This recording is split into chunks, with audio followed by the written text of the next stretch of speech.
today we're going to be talking about when health goes wrong, really, and in particular, focusing on what is the anatomy of a health scandal? What does it look like when things have gone wrong and we have to look at, hopefully learn from what's happening, and are we learning?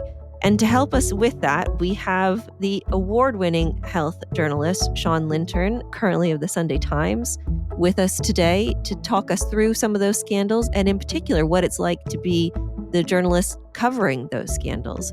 Thank you very much for joining us, Shaun. And can you tell us a little bit about who you are and what you do?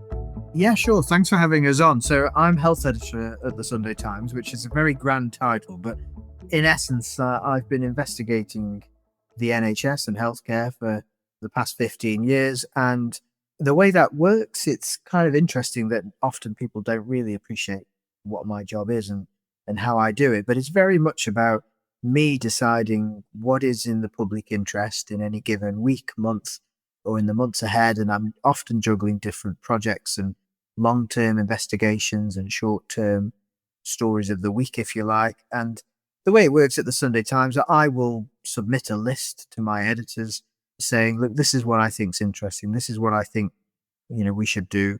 And there's a creative conversation about that and how we could best display it and pursue it. And that's largely how I do. So I'm very much self-managing. I always amused by people telling me that I write when I'm told to write. And it couldn't be further from the truth, actually. The responsibility is on me to find my own stories and make them work. So it's a heavy responsibility, but it's one that I take seriously. And I hope that shows in my output as well. But it's a really interesting job. I get to meet and talk to amazing people all across the NHS, patients and families, talk to them about when things have gone wrong, but talk to them about when things have gone right as well, and talk to staff about things that they want to see highlighted as well. So it's fascinating, and I hope in some small way through the Sunday Times I'm contributing to a national conversation about the NHS and how to improve it. Great. Well, I think that's exactly what our listeners want to hear about today. And in particular, they're loving to hear what your thoughts are on where we're going and what's coming next. So, I thought it was really interesting. So I was looking into health scandals before this recording today. And I thought it was kind of interesting, probably worrying, a little bit foreboding that medical scandals in the UK has its own Wikipedia page. Really? I didn't know that. Yeah, and it's alphabetized, and you can just go through and see all the ways that we've failed over the years in the NHS. And it really gets you thinking about just how often medicine and health can go wrong.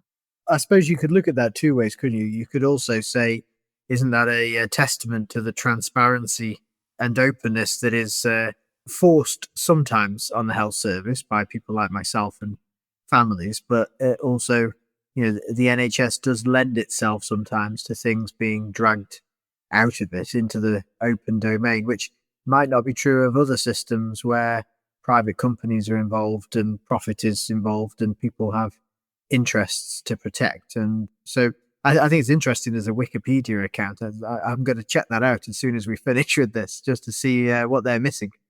I was going to say, if anyone can go through and make sure that it's past the checks, you need to go and do a health check on the medical scandals Wikipedia page. I wouldn't necessarily trust Wikipedia as a source of information, but I imagine this is quite useful. It can be very helpful at times just to give you a sense of direction, shall we say, when I'm starting out on research, perhaps, but I wouldn't rely on it too much. My husband had a really famous slide that he used back when he was a lecturer, and it was taken from one of the early episodes of the American version of The Office. And it's Michael Scott saying, Wikipedia is amazing because anyone can write anything about anything. Exactly, yes. One of the advantages of doing this near a computer is I've actually just brought it up. It's a category page, and there aren't that many. And to be fair, many of them cover themselves in different ways. But the big ones, which I guess we might come on to talk about, that are written down here are Alderhay, Organs Scandal, the Bristol Heart Scandal, Countess of Chester, East Kent Hospital, Furness General Hospital Scandal, the Gosport War Memorial Scandal, Stafford Hospital scandal. And I guess mid-staffs is a good place to start as anywhere. So you're a health journalist, Shaun. When did you first hear about mid-staffs, and how does a scandal sort of grow within the earshot of medical journalists? Oh, it's an interesting question. So I've always described myself as a accidental health journalist, in that I never sought the specialism out actually, and I actually can recall discussing with a colleague of mine years ago which specialisms we might want to go into, and I remember saying to him that I don't want health, I want something sexy like crime or politics, and I've since discovered, after 15 years in health journalism, that there's plenty of crime, politics, and even sex in health specialism. And now I'm obsessed with health as a specialism. But you mentioned Stafford. I am linked to that disaster, as I was a local newspaper reporter in the Express and Star regional evening newspaper, as was at the time, and still going, I think, now, but in a lesser form than it was then. And I remember being in the office, I think it was in our Cannock office, which is just down the road from Stafford, and a colleague of mine was on the phone, and I heard him say to someone, old people die in hospital all the time, it's not a story. And at the same time, I'd just been told by an editor that we were desperate to fill a space in the Express and Star for that evening's paper, and it was a credit card sized slot, and he just needed something. And I had nothing, and I heard my colleague on the phone, and I just said to him afterward, could I get that person's number again? I'll just give them a call. We'll do a brief, maybe I can just do something very quick with them. And so I rang them back and I said, can we start again? And that person was Julie Bailey, and she was complaining about the care of her mother at Stafford Hospital. And that was the first story I wrote about Stafford Hospital in December 2007. And this was whilst I was a general reporter covering everything from church fates, dog shows, and Crown Court murder trials. So I was doing it all. But I wasn't the only journalist in Stafford to write about the family's complaints. But the response we got, even to just that small story, was staggering, actually. And over time, within the following weeks and months, I remember Julie and her sort of emerging campaigners held a public meeting. The first time I thought to myself, this is something different. We went to this meeting, and there was huge numbers of people turned up. Now, a public meeting that's organised ad hoc and not through an official body like the council or local NHS, you'd be lucky to get a few people there. And this was a huge outpouring of concern about the hospitals. So yeah, fast forward a bit more, I stayed with the story as local colleagues moved on, and eventually the paper was campaigning for a public inquiry, and eventually we won that fight. We got a public inquiry, and I was sitting through the evidence for that. And as obviously an evening daily paper, my editor said, you should go every day and get something for that evening's paper. And eventually it became obvious that, well, I'm writing so much about health and hospitals and the NHS, I might as well become health correspondent. They initially turned me down for that job, I hasten to add. So I'm a failed health correspondent.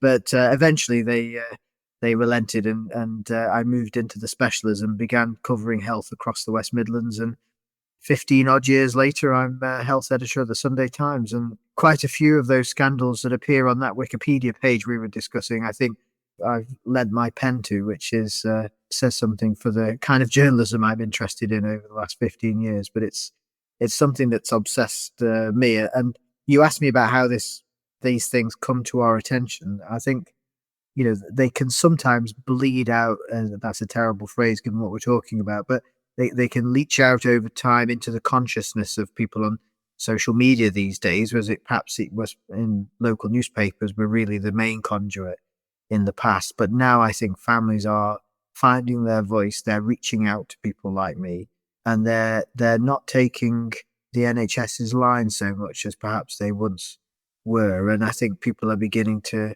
expose things. And I think we can see that over the last 15 years, the sort of drumbeat of scandal that there has been. And I remember Robert Francis, the chair of the mid-staffs inquiry, writing at once that if the NHS wasn't careful, it would be, overtaken by a tsunami of patient anger, I think was his phrase. And he was talking about the the systemic response to poor care when things go wrong, the way that complaints are handled, the way the system tends to shut down and not engage with people. And his warning really was that if the NHS didn't change its culture and start to kind of listen to these things, act on these concerns, and work with families, that this groundswell of anger would grow and grow until eventually it would be really problematic for the NHS. And I think that is still a very clear warning for the health service. And it's one I think a lot of managers around the health service would probably recognize when they've been in the eye of the storm, if you like, when the circus comes to town and your trust or your service is under particular focus. It can be very difficult for people. So is that your main takeaway message from mid-staffs, was that public and family concerns were not handled at all at a local level, not investigated, and that was the main issue? Or do you think this was a case of very, very poor care that was then specifically sort of ignored, and that there was active management to try and make it go away? It's a difficult one because we could have a podcast just discussing Yeah. what went wrong at Stafford and all of the details. And there's a 3-volume public inquiry report you can Yeah. go through for these things. But looking back on it, really the essence of it, I think, comes down to an NHS that at the time of mid-staffs really lost its way a little bit, lost its focus on why it was there. It began to not really be focused on the patients or the families. So mid-staffs was hugely focused, and the board of mid-staffs was hugely focused on achieving foundation trust status, saving £10 million in a year, I think it was, and the route to doing that was axing 150 odd nurses. Now, those are distinct things, and they weren't necessarily a direct cause of patient A being left lying in their feces and urine overnight, or patient B being given overdoses of a drug that killed them, or patient C not being given their insulin, which killed them, all of which happened at mid-staffs. But what you have is a sort of drift away from a core value of, do we have enough staff in the right place doing the right things? Are we thinking about the care we're giving to patients? Are we responsive when patients raise concerns? And if as an organization you sort of become too interested in your business side of things, your policy and your tick box and your targets that have been set for you by government, then you move away from the care side of things, the culture and the trust begins to drift. And I think that's what happened at mid-staffs over several years. There were warning signs about mid-staffs, warning signs that were actually very public and out there for people to see and act on, but they weren't acted on because, again, the system, the wider system, the NHS, the strategic health authorities, as was at the time, the government of the time, they weren't looking at those things. They weren't necessarily interested in those things. So they were dismissed as local issues. And so over time, you get this culture in the hospital, and that then leads to individual staff who don't feel appreciated, who are working in terrible conditions, understaffed, without the equipment, without the sense that the organization's culture is aligned with theirs about providing care. And sadly, people moved away from their own values, I think, and we began to see some pretty appalling behavior from some members of staff at that hospital. The words abuse and neglect have been used. We've got crimes now that exist because of mid-staffs, for example, the crime of willful neglect. These are the kinds of things that we saw happen on those wards. I remember a consultant at mid-staffs, the A&E consultant there, who was a junior doctor at the time that he was there, but he's now a consultant. But he described the mid-staffs A&E as being immune to the sound of pain when he was there, and the patients were in distress, in pain, and they weren't given the help, they weren't given the relief. It sort of all just comes together as a horrible, horrible cauldron that mixed together over several years, resulted in really poor care. And the thing about mid-staffs that we haven't seen in other scandals since then is the scale of it. So mid-staffs wasn't just about a poor A&E. It had problems in its surgery department, which was described as unsafe and frankly dangerous. It had problems in maternity, in its acute medical wards, across the board. That hospital had problems, and it still stands out as one of the worst care scandals the NHS has ever seen. And I think for me, it's an example of a complete organizational failure. My own reflections on it, having known and worked with people who did work at mid-staffs, was that the impact it had on staff members that were trying to do their best there was massive, and that many of us think there but for the grace of God. If we work in an institution that's highly understaffed and the trust management focus is all on the money and not on the patient, you sort of sometimes think, well, what can you do? And it becomes very, very difficult. I also worry slightly that the mid-staff scandal, and this is about scandals, was 17 years ago with the first noises, that medical students and people today aren't taught about it, and that we risk going down the same line again in certain places, Mm. because we remain very fixated on the money within the health service. We remain understaffed in many places, and recruiting is difficult. And I'm not sure that nationally we have learnt that many lessons.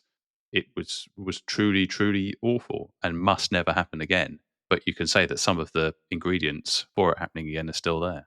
I think you're absolutely right to raise that concern, but it's something that worries me because we know that this current government, now nearly 20 years on, are reinvigorating the foundation trust model. Wes Streeting, the health secretary, said just a few days ago that the expectation was that all trusts would become this new advanced foundation trust, he called it. And we've got a new focus on waiting times again, on targets. There's a lot of the same drivers from Whitehall that were real pressures for the board at mid-staffs and for the inexperienced chief executive at mid-staffs, coupled with financial investment, but with tight constraints on that. This is the important thing for me, is that mid-staffs didn't happen at a time of austerity. It happened at a time of plenty. Hmm. And it was the policy drivers and the message from the top and the cultural issues that drove the problems there. And this current government could well be setting exactly the same kinds of steps in place, that another board with another inexperienced chief executive in another isolated, slightly off area that is overlooked perhaps, they could exactly make those same mistakes again, where we've got a massive reform going on as we had at mid-staffs. And that's when people take their eye off the ball. So, yeah, I think all the ingredients are there. It is really luck of the draw as to which hospital makes the fateful decision that sets things rolling. And it's impossible to predict these things. But I do agree with you that there is real risk that we're forgetting some of the lessons that we painfully had to learn around mid-staff. We are in a bit of a worse situation than mid-staffs as well, right? We're already looking at hospital trusts that are struggling because of what the last sort of 14 years of austerity did to them. And so it makes you wonder, as awful as mid-staffs was, what's coming that's worse? Well, I think a lot of trusts are fragile, and maybe more so than mid-staffs was, even as at a time when there's investment going in. Organizations as complex as hospitals can have fragile parts to them. And I think this is the key for me. A lot of the scandals that we've seen flow since mid-staffs that have been exposed, they're discrete departments where, regardless of what was going on in their parent organization, the department was quite fragile. Its leadership was poor. Its culture was toxic. Investment was poor in that department, maybe not the hospital alone.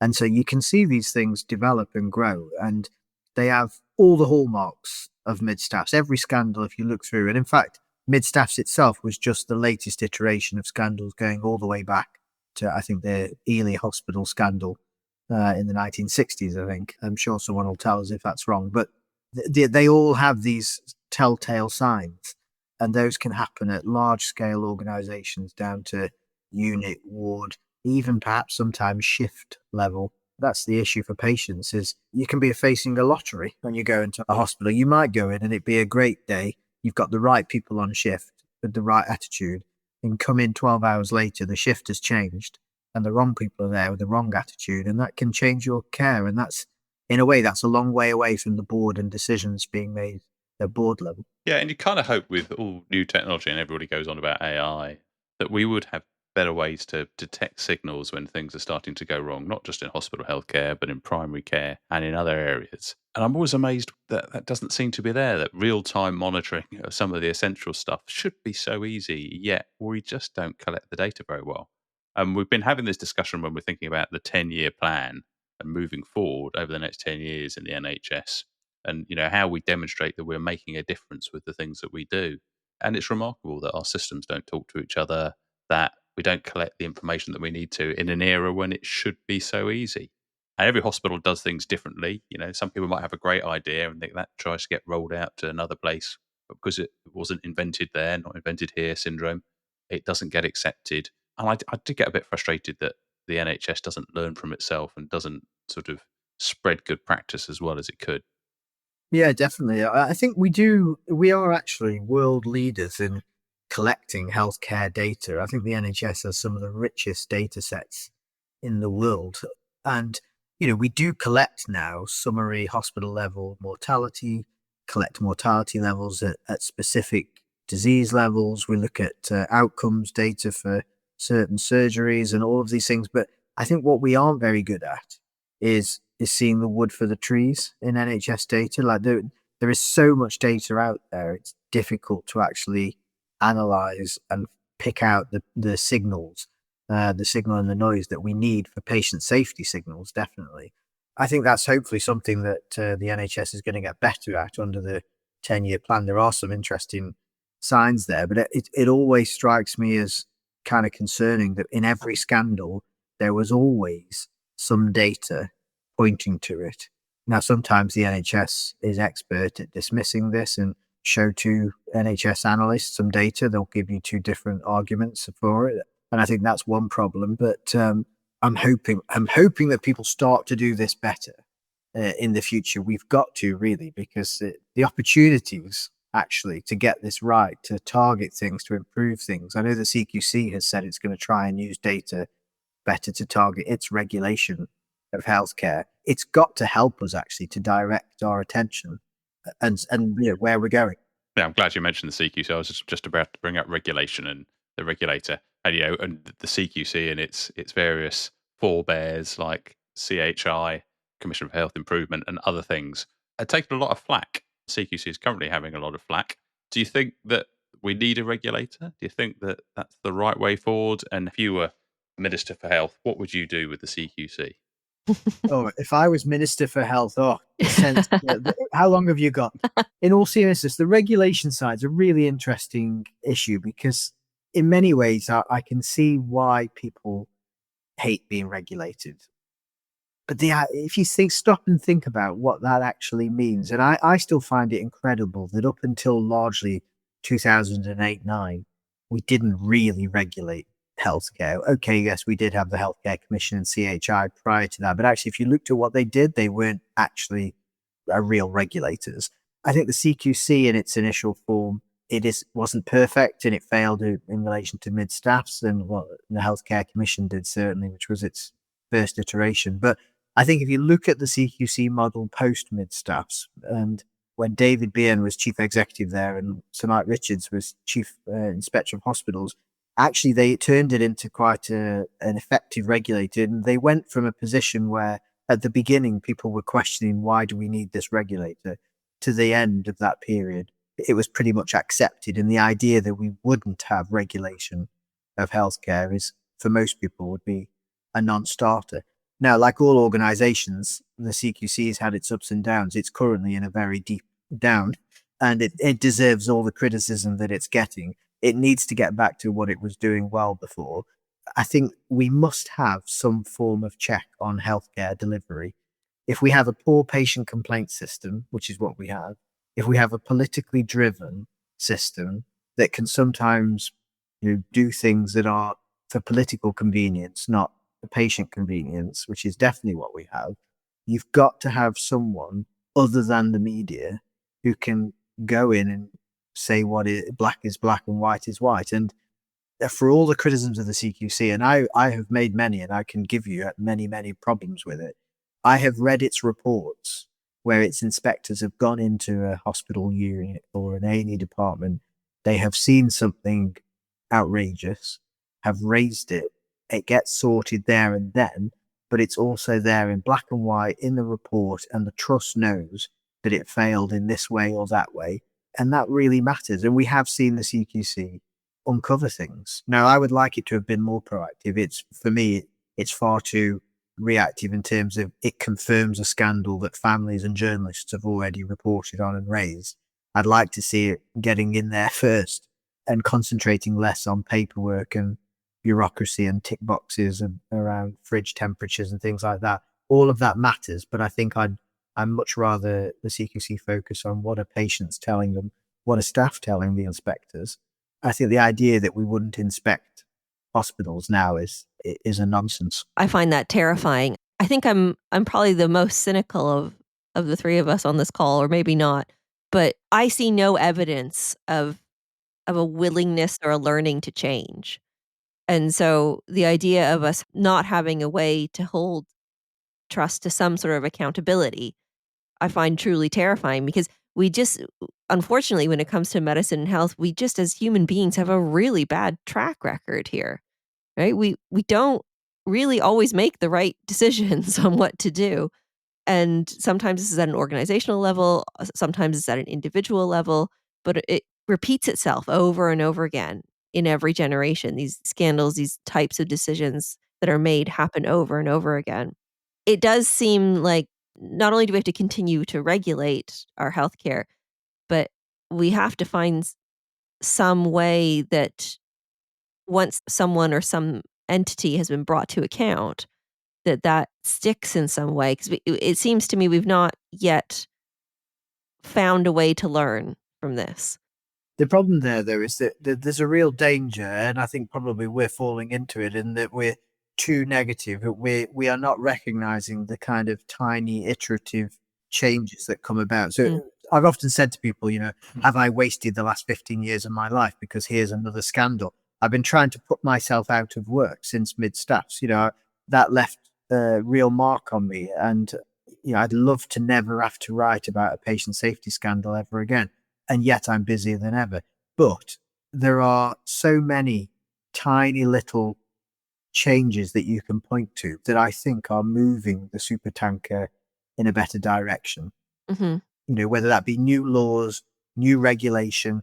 I think if a hospital now came out and said we're going to axe 600 nurses to save money, it would generate headlines. Whereas it didn't back in the mid staffs era. And I see all the time we talk about maternity at the moment as a big scandal area, but the numbers of neonatal deaths and stillbirths has actually fallen over the last few years. Of course, there's always more we can do. I can always find a negative counterpoint to my positive ones, but I just think each scandal nudges the NHS in a better direction, and you can never prove the counterfactual, really. And I have nurses who contact me and doctors who contact me all the time and say there are things they do and have done differently because of something I wrote or something they read or saw or a scandal that emerged, but you'll never be able to trace that as a data point. And so we almost don't see the benefit of these scandals and this exposure.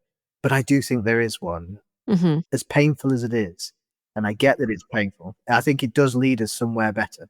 Yeah, and as you say, it's an iterative process. So I've seen how we review mortality on our patients steadily change over time, and the role of the coroner in that and the new medical examiners in that has all changed. So I think we do it very well, but also we're a much bigger team. When I started off as a consultant, I was one of 3 gastroenterologists, and I'm now one of 15 gastroenterologists in my department.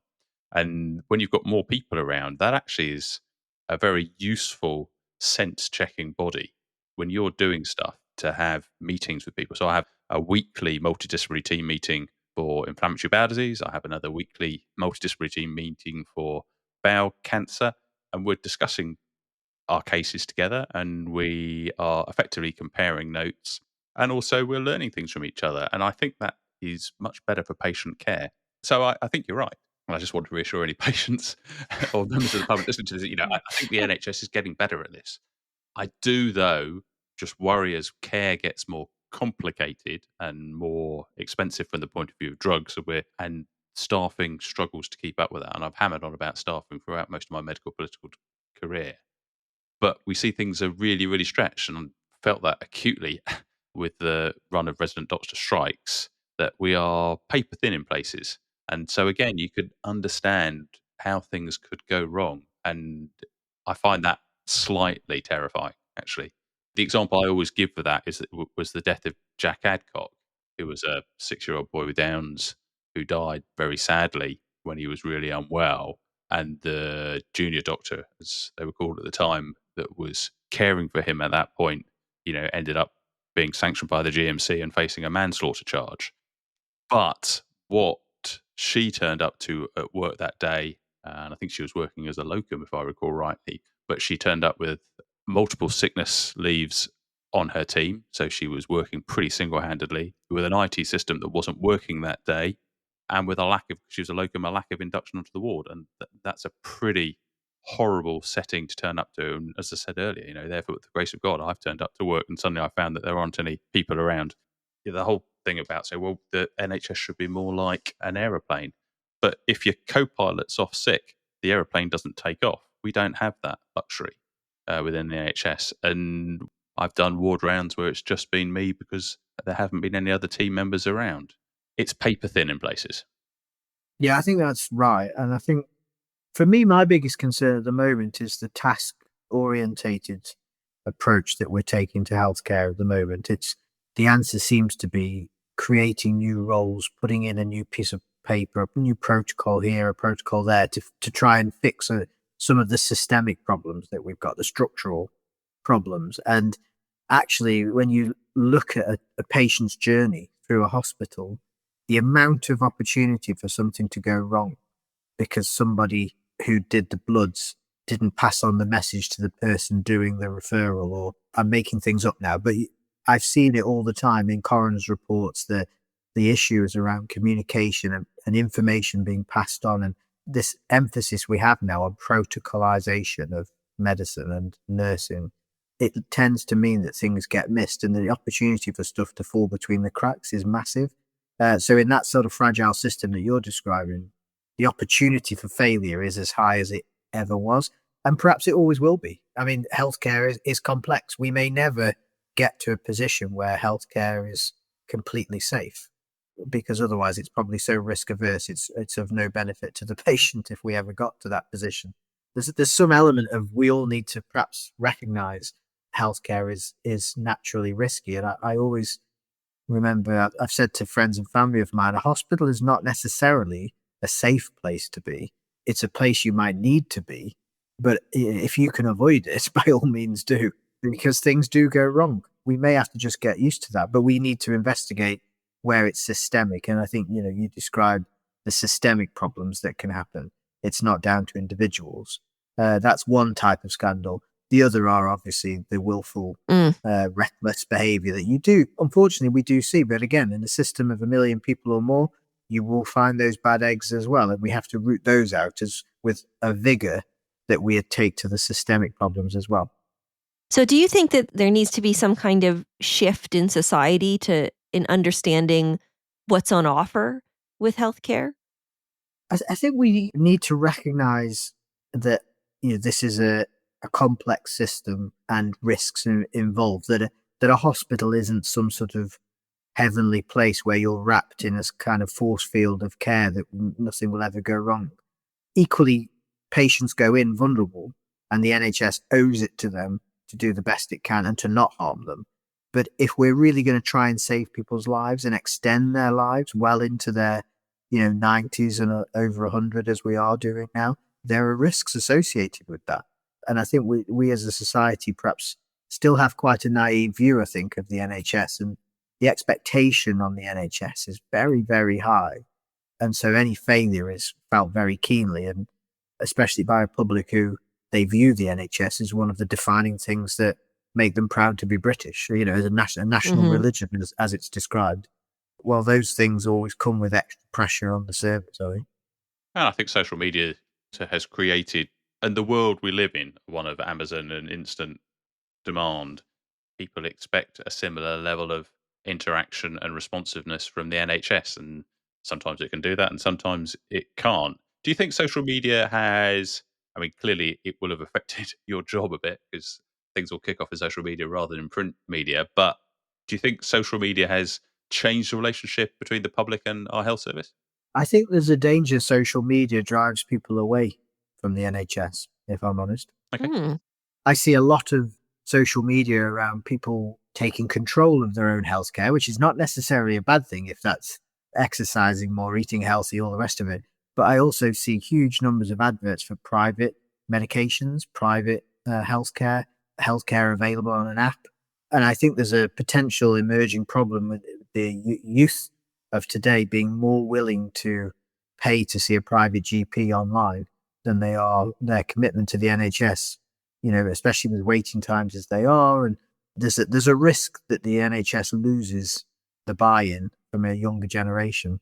That's my biggest concern with social media. It's kind of making people take healthcare decisions in a way that perhaps we wouldn't and didn't in the past. I don't think we fully understand the impact of that yet, but we've reported at the Sunday Times on some quite dangerous healthcare promotions and things that you see on social media and how that feeds into what people think and how they interact with the NHS. So it is a risk, definitely. I mean, what are some of the riskiest or most dangerous things you've seen out there lately? Funnily enough, I was speaking with an A&E consultant recently who was telling me about the numbers of young people they've had coming in to their department with effectively having taken loads of vitamin supplements.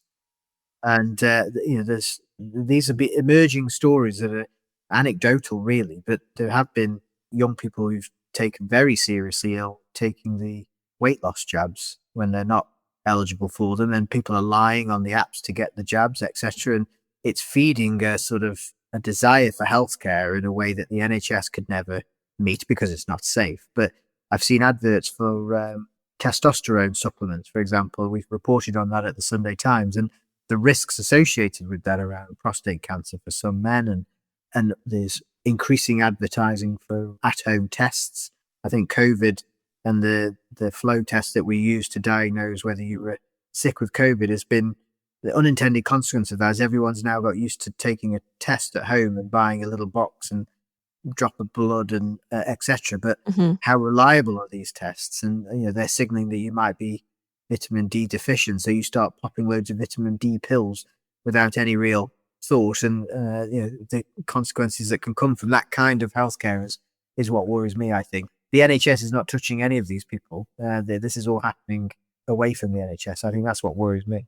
I mean, what's really interesting I find in that area is that I did a little research on this a few years back on regulation of pregnancy and fertility apps. And the short answer to the research is there isn't any regulation for these types of advertisements or apps or anything like that that people are using, right? You can knock up a TikTok account and say literally whatever you want about health. It can go out there and people can choose to act on that. And going back to what we were talking about around regulation, holding systems to account, it kind of makes you think, well, is this the next big scandal? Not necessarily something that's happening within a trust, but is the impact that this shift in the society from kind of getting most of their health information from what we would say is a recognized health professional, a doctor or a nurse, a GP, that kind of thing, to the Wild West that is health information available on social media. And then if they're showing up at A&E, if they're showing up at hospital or a GP in need of care, then what they're doing is creating a new and never before seen burden on healthcare that then has to be dealt with. Yeah, absolutely. And I think this issue around private healthcare, commercial healthcare, and its knock-on effect on the NHS is really real. And I think if you'd asked me where is the next scandal, I could be persuaded to agree with you that is where the next scandal might be. At the Sunday Times, I've reported on some pretty serious goings on in, for example, the private cataract surgery market, where Mhm. there have been some really quite dodgy practices and some poor patient care that's been exposed. And it's because of the lack of regulation and the lack of scrutiny that those areas have. And going all the way back to one of our famous scandals of Ian Patterson, the breast surgeon who operated both in the NHS and privately, the recommendations from the inquiry into that scandal have still not been fully implemented. And so private healthcare, private hospitals, private commercial vitamin testing and all sorts of testing. You mentioned fertility. I think all of those things, they have the potential to make people a lot of money. And wherever there's that incentive, there's always the incentive for over-treatment and for treatment that people don't need. And consequences of that can be quite serious in some cases. So it does need a bit of a focus, definitely. I think it's one of the reasons I've always say to people, we are lucky to have the NHS as a model. For all of its faults, it's still probably one of the best. And I always hate it when people say, if it's so good, why hasn't it been replicated? And actually, it has been. If you look at most European models, there's a lot of taxpayer funded elements to these models. I think for me, it's obvious that a taxpayer funded sharing of the risk at a population level is by far a good approach to healthcare. Then look across the pond to the US, where drugs can have very serious consequences and marketed direct to you in your living room. It seems quite incredible. And I think most people in the UK wouldn't want to go anywhere near that. I mean, what's really interesting is that the WHO, the World Health Organization, it recognizes a model like the NHS as the model that makes the entire world healthier, right? That kind of universal healthcare approach that we have is the goal globally so that everyone can access healthcare in a way that isn't catastrophic to their finances, right? Won't ruin their lives in any way and won't make them make decisions that could ruin their lives because of the costs or the time implications that might be there. And so we are very lucky, and I think we have to remember that, but I guess we also need to think, if we're that lucky, how do we protect it moving forward? Yeah, exactly. And I always say to people, I've been involved in multiple scandals, tearing down bits of the NHS and criticizing it. And people might be surprised to hear me say I fully back the NHS as a model. But a lot of what I'm writing is about highlighting things that are so extraordinarily bad and outside the norm that they're worth a news story, they're worth highlighting. And it's because they're unusual and not normal. And we need to be fixing those things. And the model might be right, but the detailed implementation of it, whether it's, foundation trusts or community trusts, or whether we have a tariff funding or payment by results funding for each surgery, those are things that are political choices. And those are the things Mhm. that can have unintended consequences. And that's what we need to focus on and improve and tweak and change. The overall model, I think, doesn't need to change. But when we're criticizing the NHS for whatever scandal of the day, I always think to myself, I'm doing this from a position of being a critical friend. I'm holding up a mirror to the NHS. Sometimes I have to grab it by the back of the head and force it to look at that mirror and see itself for what it really is and not what it imagines it is. And I think there's something about that. But that is why we do these things. That is why I write these stories. It's about getting the system better. It's not about tearing down the NHS and wanting to throw it away, because I've yet to find a model that is better on paper. In a perfect world, the NHS serves us better than any other model. We just can continually improve it, and there's nothing wrong with wanting to do that. As somebody who works in the NHS, when a scandal hits the headlines, it's rare that people working with the NHS say, "Oh, they've got it completely wrong." It's nothing like that. We all recognise the issues, and by the time it's reached that sort of scale, everybody knows that there is a problem. I think you're right. Something you said earlier, it's culture is a really, really important thing, and my experience having sort of been involved with inspecting training establishments as part of medical training, but also when I was with the Royal College of Physicians, we would do what were called and they still do, invited service reviews. So you'd go into departments where there had been problems, and be it with performance, be it with results, and 9.9 times out of 10, it was due to personalities and individuals. Now, be that within the department or be that within the hospital running things, and it proved to me that the NHS is run by human beings and relies on human beings to be effective. The trouble with human beings is they can be human, and you just need one bad apple which can cause real problems. But again, to go back to my previous comments, I think we are getting better and better because there are more of us around, and peer review and support amongst ourselves is getting much better. Harold Shipman, there's another scandal we haven't mentioned. He was an isolated, single-handed GP. If you were to have got other people working with him, they would have spotted that he was signing an inordinate number of death certificates, and the number of morphine prescriptions was abnormal. But because he was able to work single-handedly, nobody was there to pick it up. So I think peer review is a really, really important mechanism within the NHS to prevent scandal. Yeah, and just following on from that, but I'm going to be controversial now. I think I agree with you about people, leadership, personalities. That is often what you find at the core of some of these problems, whether it's a surgeon who's a bully or incompetent and doesn't want to admit it and doesn't go to MDT to discuss it and puts off all of his incidents onto his junior doctors, etc. Or whether it's a chief exec who's incompetent and doesn't understand finance and is too weak and naive and can't handle when he's told something by the ICB lead, etc., to push back on it. Those people are a problem for the NHS, and I think the current system does not deal with them effectively.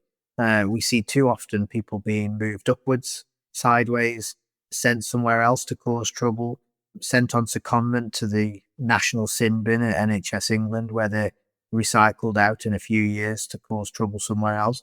I've discussed with hospital chiefs before about doctors who they know are a problem, but they cannot get rid of them. They cannot sack them. They cannot remove them. And, I'm very conscious of the issue of blame culture and how toxic that can turn if we're not careful. But I do think the NHS has got to get better at putting the right people in leadership jobs, giving them the support, the training, etc., but also getting tougher with those who are not in the right people for those jobs. We need regulation of managers. We need the ability to strike some managers off to prevent them being recycled. And we need to take another look at the systems for dealing with healthcare professionals when they're found to be failing as well. Because sometimes it can take years and years and years before you solve the problem. And for some staff, you might be working with a problem doctor. They don't want to raise the concern. They don't want to whistleblow. We treat whistleblowers terribly. So there's a whole lot of work that we need to do in that space. But I think you're right that human beings are fundamentally problematic when it comes to delivering healthcare. I mean, one of the interesting things is that we have to consider as well is that, again, we don't have a very good track record with this type of thing. And the natural inclination is to go with the overarching consensus of what's happening. So if everyone else in the ward thinks that this is okay and you don't, then the feeling is that you are somehow odd or different, when in fact everyone else in the ward is desensitized to this particularly horrible thing that's happening. And you're realizing that actually this isn't how we should do it. We have examples of this all through history of health, right? And really big examples like the way that we treated and diagnosed what were quote unquote women problems, and how that was something that was sort of a group of professionals agreeing that this was going to be how we deal with something, all the way through to how, even though we have processes in place now for people to speak up, we have what's called freedom to speak up guardians, we have whistleblowing procedures. Actually, again, our natural inclination seems to be towards blame of an individual. Like, who can we string up for this? And how fast can we get the rope out? That's something that has to change, because if we don't learn in a system way, then we don't change the system at all. Yeah, and I think whistleblowing is really difficult because, there are whistleblowers who are genuine and want to help sick patients, want to protect patients, provide good care and raise the alarm about something. And then there are other whistleblowers who are not well-meaning. They are malicious. They clothe themselves in the aura of whistleblowing, but actually they're toxic individuals themselves. And it's difficult to tell the two apart if you're not au fait with the details. One of my big disappointments is that a recommendation from the Mid-Staffordshire inquiry around whistleblowing was not taken forward by the government, one of only a handful that it didn't take forward. And that was around specifically providing whistleblowing protection at the front line, so that if you were a manager or a senior doctor or anyone in a position of authority and you blocked a whistleblower from raising the alarm there and then, you could be committing a criminal offence. And I think we still have this problem now where if you want to whistleblow, there is no protection for you, really. The only protection you have is to lose your job and fight a case at an employment tribunal and possibly win some money. That's not really a protection. I think we've got to build a better system. Yeah, or journalists like you, right? The other protection is to whistleblow, and then it to be proven to be such a catastrophic thing that you were whistleblowing that you were right. Well, the best whistleblowers, Alexis, are the ones who nobody knows about.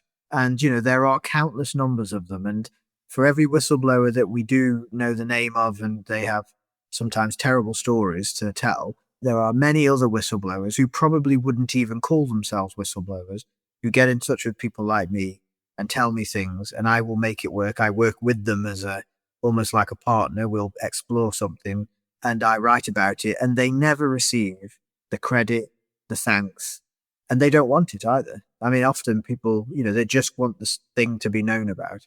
And I always think those people are really heroes. And Mhm. I always say to them privately, I can never thank you publicly, but you need to know that what you've done is acting in the public interest in its truest sense, because you've done something, you've taken a massive risk with me personally. They don't know me often. And I've been able to make something work as a story, and it's help to change something, and they've done that, and nobody ever knows who they are. And so there are those people, lots of them, and we need to help them more, because coming to someone like me is not an ideal position. What you really want is for those people to feel safe to raise that issue internally. You mentioned the freedom to speak up guardians and that process. I think that is frankly not good enough as a system. Mhm. We do need a better approach to this, and it's set from above. A chief exec needs to set the tone for his organization and know that if anybody goes against a whistleblower, that he or she will have their back. And that it's really difficult. This is leadership, and this is why there are whole courses on this, books on it, etc. It's not easy, and I'm glad I don't have to do it in such organizations. But we've got to make it easier for people to raise concerns and get action on it. And if they see that action being taken, that will encourage more people to raise concerns. I remember I visited the Singapore hospital in 2023, and they had a really great poster which was designed to encourage staff to come forward. This wasn't necessarily about whistleblowing about negative things. It was called GROSS. It get rid of stupid shit. It was a way of getting the staff to write in to say, if you just swapped this machine, or you did this differently or that differently. And what they did is a really streamlined process where the chief exec, the chief finance officer, and I think the chief operations officer would sit down. And if it worked, they took it down a streamlined process away from the general board and sign off, etc. And they accelerated it with that member of staff. And they've introduced all sorts of things to kind of improve the efficiency and care of the hospital. And it's always struck with me as a kind of, that poster around the hospital. Staff knew that the leadership were receptive to these things. Mhm. I'd love to see something similar in the NHS, but I haven't seen it yet. I used to teach patient safety to the medical students at my university, and I think the most powerful message they had actually was from a clinician we brought in who was, again, and I'm afraid I've forgotten who they've borrowed this quote from, but the quote he used was, "The standard you walk by is the standard you accept." Yeah, And that, I think, is probably one of the biggest take-home messages that we need in the NHS, is that if you allow something to happen and go past you, then you say that that's okay. You outwardly signal that it's all right for other people to do that. And so there's something around our leadership having to really take that message to heart, I think. definitely. I think there's something about, we've talked a lot about systemic failings and cultural failings, and you can easily blame government and etc. That, with every scandal, there is an element of what you just described, that people looked the other way. There has to be, in any conversation about patient safety in the NHS and scandals in the NHS, we have to talk about the people who look the other way. Everyone knows often who the dodgy surgeon is. Everyone knows which the dodgy ward is, etc. And they're looking the other way. Mhm. And that's quite worrying to me. And we need to make it easier for them to not do that. It is a personal responsibility. And people often say to me when I write stories, I'll get occasionally people will message me and say, "Oh, you're making my job that much harder. You're increasing the risk of something going wrong because people will come to work feeling so negative and down." And when I get messages like that, I get really, really annoyed, because I'm a journalist. I am universally disliked. Yeah, unless we have any estate agents listening, I'm probably the most unpopular person on the airwaves. And we've been through our public inquiry. We had the Leveson inquiry and the hacking scandal, which was absolutely terrible. And in no way does that align with any of my values as a journalist. But did that mean I came to work and did a worse job? Did I interview anyone? Was I rude because of that? Because of all the headlines that were about journalists and journalism? No, of course not. And I really dislike it when people imply, as they often do, that a negative story somehow means that negative care might be caused to patients, as if it's the journalist's fault. And I think that really is terrible. And staff have got to stop doing that and take some personal responsibility. And it comes down to, as you say, the standard you accept is the standard you walk by, and or the other way around. And that's, I think, it's so crucial that people get that and know what their personal responsibility is. Where is their line? And I meet staff all the time who are absolutely brilliant, doing amazing things, who challenge and who won't let bad things happen. And we need to celebrate those people and deal with the others. Yeah, I mean, I think we plan to do a podcast with the Chancellor of the Exchequer, who might be less popular than you. And the other thing to say is, of course, that people who work in the NHS tend to be a bit more caring and sensitive than many journalists, and obviously not you, Shaun. What an outrageous stereotype, Bod. You don't know that, you see. This is the problem. People accuse me of stereotyping, and you're doing it now. But the point you make, that bad things happen because good people don't do anything, is the take-home message, isn't it? But we need to make it easier, as you said, for people to raise concerns. And I completely agree with what you've said there, that, you work in a place, where the dodgy bits are, and trying to do something about that can be very, very difficult. And you were talking about whistleblowers. I mean, by the nature, whistleblowers are outside of the tent and sort of outside of the team. And therefore, that is a very lonely place to be. I think it's incredibly brave for people to whistleblow, particularly when it's done in a public way, which many of them get put through the public mill. So there's, lots of food to think. And I apologise to all the journalists out there listening. They're lovely people, let's be clear. That's probably a good place for us to pause before we accidentally besmirch Shaun's profession any further. Don't worry. I could besmirch my profession. Don't worry. There's plenty of bad eggs. just like you've said, but I know where all the bad journalists are as well. So.